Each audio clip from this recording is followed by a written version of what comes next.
Black holes, universe के सबसे mysterious और मैसिव ऑब्जेक्ट्स। जैसे जैसे एस्ट्रोनॉमर्स नए नए ब्लैक होल्स की खोज कर रहे हैं, वो वैज्ञानिकों को भी हैरान कर रहा है। हाल ही में एस्ट्रोनॉमर्स ने एक ऐसे अल्ट्रा मैसिव ब्लैक होल की खोज की है जिसका मास हमारे सन से 32 अरब गुना ज्यादा है। ये ब्लैक होल इतना बड़ा है कि इसका इवेंट होराइजन, मतलब वो पॉइंट जहां से लाइट भी वापस नहीं आ सकती, उसका डायमीटर हमारे सन और अर्थ के बीच के डिस्टेंस का 1300 गुना है। इसका मतलब ये है कि अगर आप इस ब्लैक होल को हमारे सोलर सिस्टम के बीच में रख दें तो इसके एजेस हमारे सोलर सिस्टम के बाहर इंटरस्टेलर स्पेस में बहुत आगे तक होंगे। ये अल्ट्रा मैसिव ब्लैक होल हमसे 2.7 अरब लाइट ईयर दूर एक गैलेक्सी के सेंटर में है। और यहाँ इंटरेस्टिंग चीज ये है कि एस्ट्रोनॉमर्स ने इस ब्लैक होल के मास को कैलकुलेट करने के लिए ऐसी टेक्निक का यूज किया जिसे आज तक नहीं यूज किया गया था।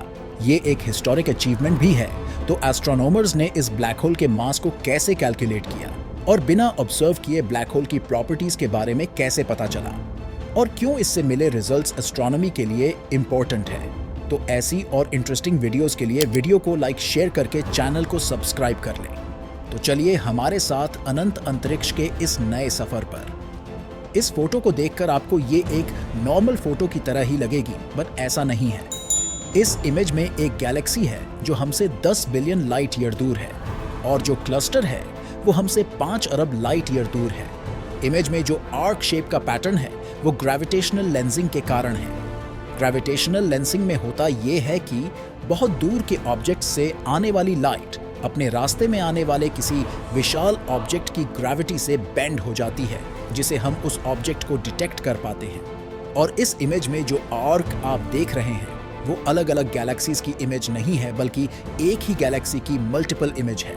ऐसा लगता है कि लाइट मल्टीपल लोकेशन से आ रही है, क्योंकि इससे आने वाली लाइट मैसिव ऑब्जेक्ट की ग्रेविटी के कारण बेंड होकर कर्व हो जाती है। यहाँ मैसिव गैलेक्सी क्लस्टर एक लेंस की तरह काम करता है और गैलेक्सी से आने वाली लाइट को बेंड करके ये आर्क्स बनाता है। साल 1912 में एल्बर्ट आइंस्टाइन ने पहली बार ग्रेविटेशनल लेंसिंग के बारे में बताया, जो आज एस्ट्रोनॉमर्स के लिए बहुत इंपॉर्टेंट टूल बन गया है। न सिर्फ ये दूर दूर के स्टार्स और गैलेक्सीज की स्टडी में हमारी मदद करता है, बल्कि उनसे आने वाली लाइट को भी मैग्नीफाई कर देता है। इस फिनोमेनन के कारण ही दूर के ऑब्जेक्ट बड़े और ब्राइटर दिखाई देते हैं, जिससे इन्हें टेलीस्कोप से देखना पॉसिबल हो पाता है। अब तक के खोजे गए सबसे दूर के स्टार एरेंडल की खोज भी इसी ग्रेविटेशनल लेंसिंग के कारण पॉसिबल हो पाई है। तो ग्रेविटेशनल लेंसिंग के कारण एस्ट्रोनॉमर्स अंतरिक्ष के उन रीजन्स को भी देख सकते हैं जिसे हम कभी देख ही नहीं पाते। तो इस अल्ट्रा मैसिव ब्लैक होल को एस्ट्रोनॉमर्स ने एबल 1201 मैसिव क्लस्टर में मौजूद ब्राइटेस्ट क्लस्टर गैलेक्सी या BCG के स्ट्रॉन्ग ग्रेविटेशनल लेंसिंग के कारण देखा। गैलेक्सीज के क्लस्टर में मौजूद सबसे ब्राइट गैलेक्सी को BCG कहा जाता है। तो ये BCG एक CD टाइप की गैलेक्सी है, जिसका मतलब है कि ये गैलेक्सी क्लस्टर के सेंटर में मौजूद सबसे ज्यादा लुमिनस इलिप्टिकल गैलेक्सी है। और यहां CD का मतलब है सेंट्रल डोमिनेंट गैलेक्सी। यहां ब्लैक होल को कैसे खोजा गया, उसका क्लू इस इमेज में है। इसके फर्स्ट कॉलम में अगर देखें, इसमें 3 इंपॉर्टेंट चीजें हैं। पहला है सेंट्रल ब्राइट रीजन। ये एबल 1201 क्लस्टर में मौजूद CD गैलेक्सी है जो लेंस की तरह एक्ट कर रही है। दूसरा है ऊपर का ये जायंट आर्क। ये पीछे की गैलेक्सी का डिस्टॉर्टेड इमेज है, और ये है एक छोटा आर्क जो उसी पीछे की गैलेक्सी का काउंटर इमेज है। अब अगर दूसरे कॉलम में देखें, ये सबट्रैक्टेड इमेज है जिसमें ब्राइट लेंसिंग गैलेक्सी को हटा दिया गया है। इस कॉलम में केवल पीछे की गैलेक्सी के 2 आर्क ही हैं। अब अगर थर्ड कॉलम में देखें, ये उस काउंटर इमेज का मैग्निफाइड वर्जन है जो पहले कॉलम में आप देख सकते हैं। एस्ट्रोनॉमर्स ने प्राइमरी आर्क को कुछ साल पहले खोजा था। स्टार्स के मोशन में होने वाले ग्रेविटेशनल इफेक्ट की स्टडी से ब्लैक होल का एस्टिमेटेड मास 25 अरब सोलर मास के बराबर था। लेकिन बाद में एस्ट्रोनॉमर्स ने एक और आर्क को खोजा जो प्राइमरी आर्क का काउंटर इमेज था। अब यहां काउंटर आर्क की डिस्कवरी इंपॉर्टेंट है, क्योंकि इससे इस सिस्टम के बारे में कई नई चीजें पता चली। सेंट्रल ब्राइट गैलेक्सी के इतने पास काउंटर इमेज को फॉर्म होने के लिए एडिशनल मास की जरूरत थी।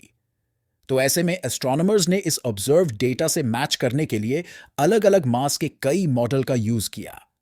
लेकिन यह कैसे पता चला कि काउंटर आर्क एक ब्लैक होल के कारण बन रहा है? अगर रिसर्च पेपर के इन इमेज को देखें, इसमें लेफ्ट कॉलम जो है वो उस मॉडल को दिखता है जिसमें ब्लैक होल नहीं है, जबकि राइट कॉलम 10 अरब सोलर मास वाले ब्लैक होल के मॉडल को दिखा रहा है। इसमें राइट कॉलम हबल से ऑब्जर्व किए गए काउंटर इमेज के शेप से एक्यूरेटली मैच होता है। इसीलिए काउंटर इमेज के इस अजीब शेप के लिए सुपर मैसिव ब्लैक होल का प्रेजेंस जरूरी है।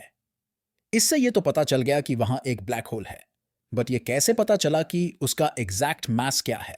ब्लैक होल के एग्जैक्ट मास का पता लगाने के लिए एस्ट्रोनॉमर्स ने अलग अलग मास का यूज करके एडिशनल सिमुलेशन कंडक्ट किया, और ऑब्जर्वेशन के साथ जो मॉडल करेक्टली मैच हुआ उसका एस्टिमेटेड मास 32.7 बिलियन सोलर मास के बराबर था। और एस्ट्रोनॉमर्स ने ब्लैक होल के मास की एक थियोरेटिकल अपर लिमिट भी रखी जब सिमुलेशन को 0 से 100 बिलियन सोलर मास के रेंज के बीच रन कराया गया। तब उन्होंने देखा कि एक बार तो मास 53 बिलियन सोलर मास को भी क्रॉस कर गया। तो एस्ट्रोनॉमर्स ने ब्लैक होल के मास की अपर लिमिट को 53 बिलियन सोलर मास रखा। 32.7 बिलियन सोलर मास के कारण यह ब्लैक होल एक ultra super massive black hole है। तो यह डिस्कवरी इंपॉर्टेंट क्यों है? इसमें इंपॉर्टेंट है यहां ब्लैक होल के मास को मेजर करने की टेक्निक।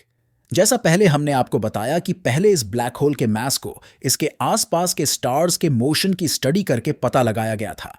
यह एक कॉमन टेक्निक है। और भी टेक्निक है, जैसे ब्लैक होल के चारों तरफ के एक्रीशन डिस्क की लाइट को एनालाइज करके भी ब्लैक होल के मास को कैलकुलेट किया जाता है। लेकिन यहां ग्रेविटेशनल लेंसिंग का यूज करके ब्लैक होल के मास को कैलकुलेट किया गया और यह सक्सेसफुल हुआ और इससे ज्यादा एक्यूरेट मेजरमेंट हुआ। तो इस तरह से ग्रेविटेशनल लेंसिंग का यूज करके एक अल्ट्रा मैसिव ब्लैक होल का करेक्ट मास कैलकुलेट किया गया, और हो सकता है फ्यूचर में इससे भी ज्यादा मैसिव ब्लैक होल की खोज हो।